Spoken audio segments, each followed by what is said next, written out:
এমনি এমনি ঘুমাবেন না। ঘুমানোর আগে বিসমিল্লাহ বলে লাইটটা অফ করবেন, বিছানাটা বিসমিল্লাহ বলে ঝাড়বেন, ঠিক আছে? ওয়াশরুম থেকে পারলে অজু করে আসবেন।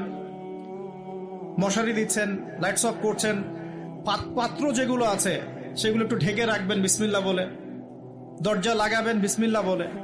এরপর 3 বার পড়বেন সূরা ইখলাস একবার, সূরা ফালাক একবার, সূরা নাস একবার, পরে হাত একত্রিত করে ফু দিয়ে গা মাসাহ করবেন।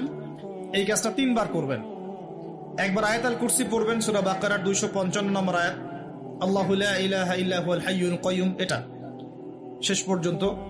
এরপর সূরা বাকারার শেষের 3টা আয়াত পড়বেন, লিল্লাহি মা ফিস সামাওয়াতি, এখান থেকে ফানসুরনা আলাল কওমিল কাফিরিন পর্যন্ত। তারপর ডান কাতে পাশ ফিরবেন, বলবেন আল্লাহুম্মা বিইসমিকা আমুতু ওয়া আহইয়া।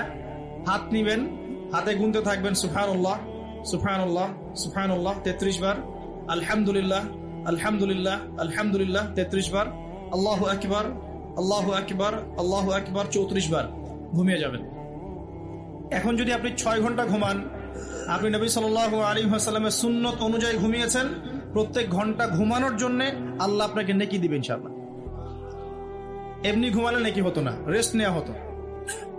আমি একজন ব্যক্তিত্বের কথা বলছি, যার প্রতিটা কাজ অনুসরণ করলে ইনশাআল্লাহ জানা অনুযায়ী আমলটা হয়ে যাবে, আল্লাহর কাছে আমরা মাকবুল হব ইনশাআল্লাহ। পারা যাবে ইনশাআল্লাহ। ঘুম থেকে উঠলেন, এমনি এমনি উঠে চলে যাবেন না। উঠেন, বসেন, বসে ঘুমের ভাব দূর করেন, দূর করে বলবেন আলহামদুলিল্লাহিল্লাযী আহইয়ানা বা'দা মা আমাতানা ওয়া ইলাইহিন নুশুর। এবার বাথরুমে যান। বাথরুমে গিয়েই বাথরুমে ঢুকে গান গাওয়া শুরু করবেন না।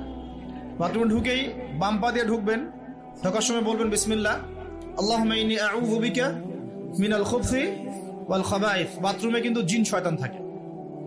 বাথরুমে কি থাকে? বিজ্ঞান এটা প্রমাণ করতে পারে নাই, এগুলো নাসা বিশ্বাস করবে না, কিন্তু আল্লাহর রাসূল যেহেতু বলেছেন আমরা বিশ্বাস করব। বিজ্ঞান কি সব আবিষ্কার করতে পেরেছে? বিজ্ঞান কি সব আবিষ্কার করতে পেরেছে?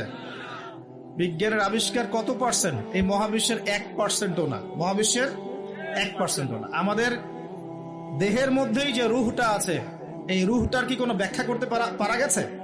রুহটা কেমন, কঠিন না তরল না বায়বীয়, ব্যাখ্যা করা গেছে? ইয়াসআলুনাকা আনির রূহ কুলির রূহু মিন আমরি রাব্বি ওয়া মা উতীতুম মিনাল ইলমি ইল্লা কলিলা। আল্লাহ পাক বলছেন, হে নবী, তারা তোমাকে রূহ সম্পর্কে জিজ্ঞাসা করে, আত্মা সম্পর্কে জিজ্ঞাসা করে, তুমি বলে দাও এটা তোমার রবের আদেশ মাত্র।